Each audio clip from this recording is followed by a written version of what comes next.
Good morning students. Chapter number 10 respiration in organisms. इस chapter को start करने से पहले मैं आपको रेस्पिरेशन के बारे में कुछ बताती हूँ। रेस्पिरेशन जो होता है वो जितने भी लिविंग ऑर्गेनिजम्स होते हैं उन सबके अंदर होता है। इस चैप्टर में हम देखेंगे कि रेस्पिरेशन की प्रोसेस कैसे होती है, किस तरीके से जो ह्यूमंस होते हैं उनके अंदर रेस्पिरेशन की प्रोसेस के थ्रू वो जीवित रह पाते हैं। तो इस चैप्टर में हम देखेंगे कि जो रेस्पिरेशन की प्रोसेस होती है उसमें कौन कौन सी चीजें जो होती है वो पार्टिसिपेट करती हैं और क्या क्या बनता है। अब देखते हैं।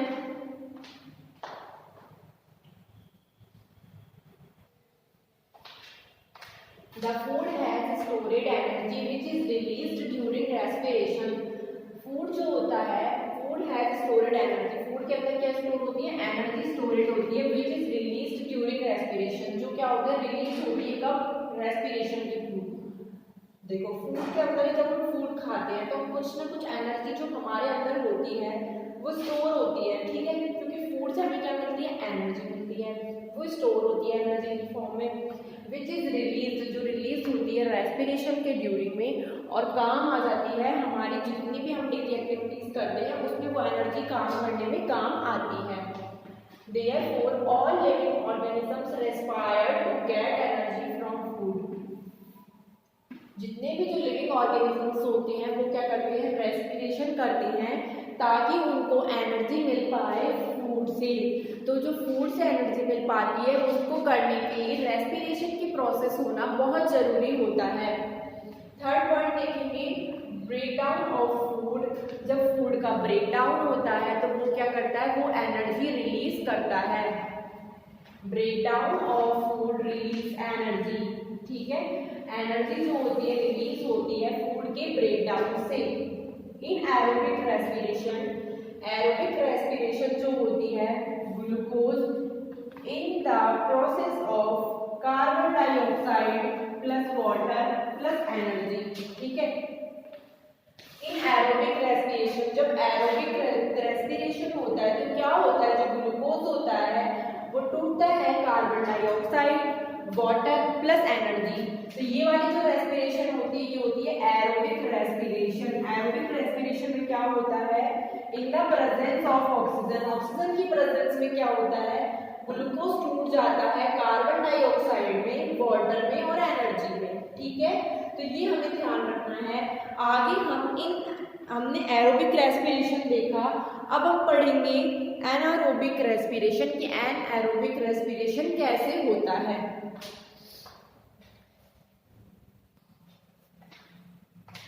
एनारोबिक रेस्पिरेशन में क्या होता है? जो ग्लूकोज होता है वो टूटता है एल्कोहल में, कार्बन डाइऑक्साइड में और एनर्जी में।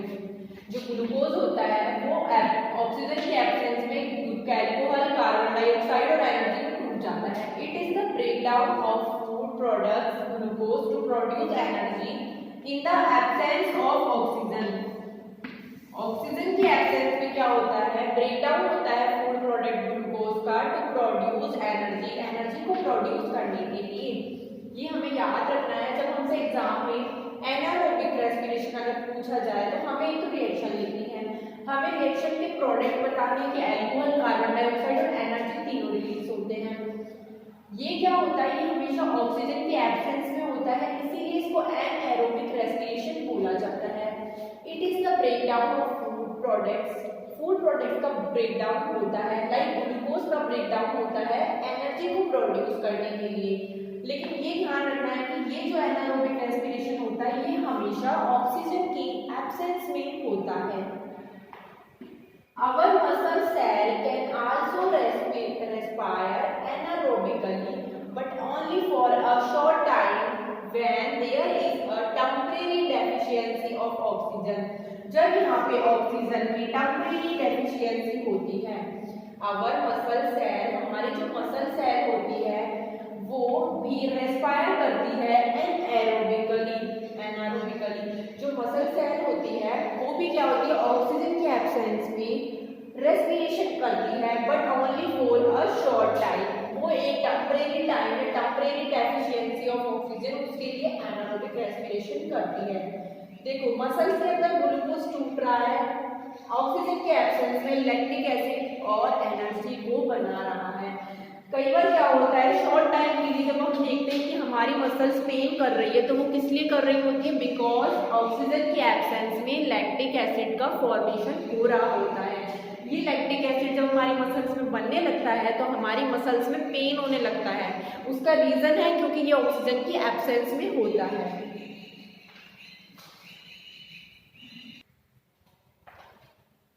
Breathing means taking in air rich in oxygen. Breathing का मतलब क्या होता है, एयर लेना होता है in rich in oxygen and giving out rich in carbon dioxide. और क्या होता है, हमें कार्बन डाइऑक्साइड जो होती है with the help of respiratory organ. Breathing का मतलब होता है कि ऑक्सीजन को लेना, कार्बन डाइऑक्साइड छोड़ना with the help of respiratory organ. Respiratory organ जो होते हैं उनकी हेल्प की सहायता, उनकी हेल्प लेकर हम ऑक्सीजन को लेते हैं, अपनी नाक से लेते हैं, अपने नोजल पार्ट से लेते हैं और कार्बन डाइऑक्साइड रिलीज करते हैं। Breathing involves movement of the diaphragm and repeat. Breathing जो होता है इसके अंदर क्या इन्वॉल्व होता है, डायफ्राम का मूवमेंट इन्वॉल्व होता है एंड रिपीट का, ठीक है। Increased physical activity enhance the rate of breathing. Increase हो जाती है फिजिकल एक्टिविटी जो होती है वो इंक्रीज होती जाती है, enhance the rate of breathing. जैसे जैसे क्या होता है, इनहैंस होती जाती है द रेट ऑफ ब्रीथिंग, ठीक है। जैसे जैसे फिजिकल एक्टिविटी, जैसे हम लोग जब बहुत से दौड़ते हैं तो क्या होता है, हमारी जो सांस लेने की ब्रीथिंग की जो वो होती है, रेट होती है, वो बढ़ जाती है। तो इस लाइन से हमें यही समझ में आता है कि जैसे जैसे फिजिकल एक्टिविटी जितनी ज़्यादा इंक्रीज होती जाती है तो उसी के उसमें इनहेंस होती जाती है रेट ऑफ ब्रीथिंग। ब्रीथिंग का जो रेट होता है वो इनहेंस होता जाता है।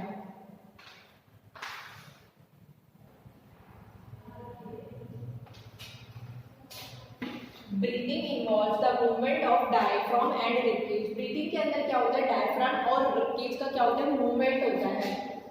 डायफ्राम जो होता है it is a large muscular sheet present at the base of the chest activity. ये क्या होती है, एक लार्ज मस्कुलर शीट होती है जो प्रेजेंट होती है at the base of the chest cavity. Chest cavity के बेस में एक लार्ज और मस्कुलर शीट होती है जो प्रेजेंट होती है, जिसको क्या बोला जाता है, डायफ्राम। तो जब भी डायफ्राम की डेफिनेशन पूछी जाती है तो आपको बताना है कि it is a large muscular sheet present at the base of the chest cavity. Exhalation it is the process of breathing out. ये प्रोसेस होती है ब्रीथिंग आउट करने की और expelling carbon dioxide rich air from the body. Carbon dioxide जो होती है इसमें बाहर निकलती है। एक्सहेलेशन में क्या होता है, ये ब्रीथिंग की एक प्रोसेस होती है जिसमें ब्रीथिंग आउट होती है, कार्बन डाइऑक्साइड जो होती है रिलीज होती है। नेक्स्ट डेफिनेशन देखेंगे गिल्स की। गिल्स क्या होते हैं, gills are a type of respiratory organ. Gills क्या होता है, गिल्स एक टाइप होता है रेस्पिरेटरी ऑर्गन का, जो कहाँ पाया जाता है, जो फिशीज में पाया जाता है। जो क्या हेल्प करता है, वो उसकी हेल्प करता है, जो ऑक्सीजन होती है वाटर में डिजोल्व होती है उसको लेने में गिल्स हेल्प करता है। तो गिल्स जो होते हैं स्पेशली फिश के अंदर पाए जाते हैं और गिल्स का क्या वर्क होता है, gills help them to use oxygen dissolve in water. Water के अंदर जो डिजोल्व हुई ऑक्सीजन होती है उसको लेना, ठीक है। तो कई बार एग्जाम में पूछा जाता है कि फिश के अंदर रेस्पिरेशन करने के लिए कौन से ऑर्गन पाए जाते हैं, तो हमें क्या लिखना है, gills.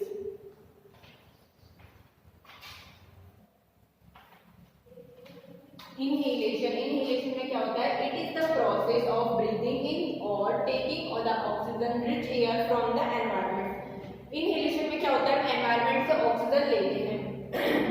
In cockroach, oxygen rich air rushes through spirates into the tracheal tubes, diffuses into the body tissue and reaches every cell of the body. Oxygen के अंदर, ऑक्सीजन जो होती है वो कॉकरोच के अंदर क्या होती है, स्पिरोट्स के अंदर से होते हुए ट्रैकियल ट्यूब्स में जाती है और फिर डिफ्यूज हो जाती है उसकी बॉडी टिश्यू में, ठीक है। फिर उसके बाद टिश्यू में जाने के बाद वो जितनी भी जो सेल्स होती है बॉडी की उसके अंदर जाकर पहुंचती है। Gills in fish help them to use oxygen. Fish के अंदर जो गिल्स होते हैं वो उनकी हेल्प करते हैं ताकि वो ऑक्सीजन का यूज कर सके, जो कि क्या होती है, वाटर के अंदर डिसॉल्व होती है। ये मैंने आपको पहले भी बताया था कि गिल्स जो है फिश की हेल्प करते हैं ऑक्सीजन को लेने में। In a plant the root takes in air present in the soil. Plant के अंदर क्या होता है, जो रूट्स होती है वो क्या करती है, एयर को लेती है, जो कहाँ प्रेजेंट होती है, सॉइल के अंदर प्रेजेंट होती है। होती है। Leaves have टिनी pores called stomata through which they exchange gases. Leaves जो होती है उनके अंदर क्या पाए जाते हैं, उनके अंदर टिनी पोर्स पाए जाते हैं, जिनको क्या कहा जाता है, जिनको कहा जाता है stomata, which they exchange gases. Stomata जो होते हैं उसके थ्रू ही क्या होता है, गैसेस एक्सचेंज होती हैं।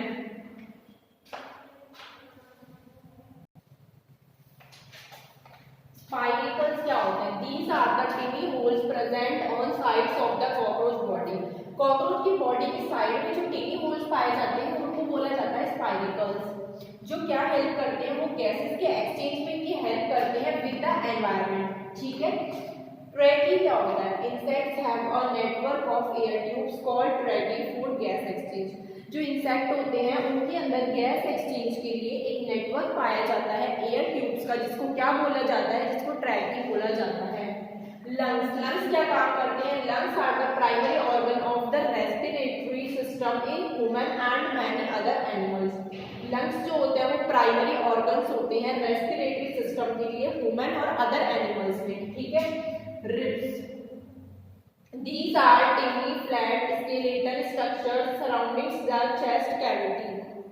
These are, ये क्या होते हैं, थिन होते हैं, फ्लैट होते हैं और इनके अंदर क्या पाया जाता है, रिब्स क्या होती है, these are the thin flat skeletal structures। ये क्या होती है, ये बहुत पतली फ्लैट और स्केलेटल स्ट्रक्चर्स होती है जो चेस्ट कैविटी के सराउंडिंग्स में होती है और इनको क्या कहा जाता है, इनको कहा जाता है रिब्स। ठीक है। यहीं पे हमारा चैप्टर कंप्लीट हो गया है। आगे नेक्स्ट क्लास में हम इस चैप्टर के क्वेश्चन आंसर्स डिस्कस करेंगे और आपको मैं कुछ पीडीएफ में कुछ ऐसे छोटे क्वेश्चंस भेजूंगी जिसके थ्रू आप इस चैप्टर का रिवीजन करोगे।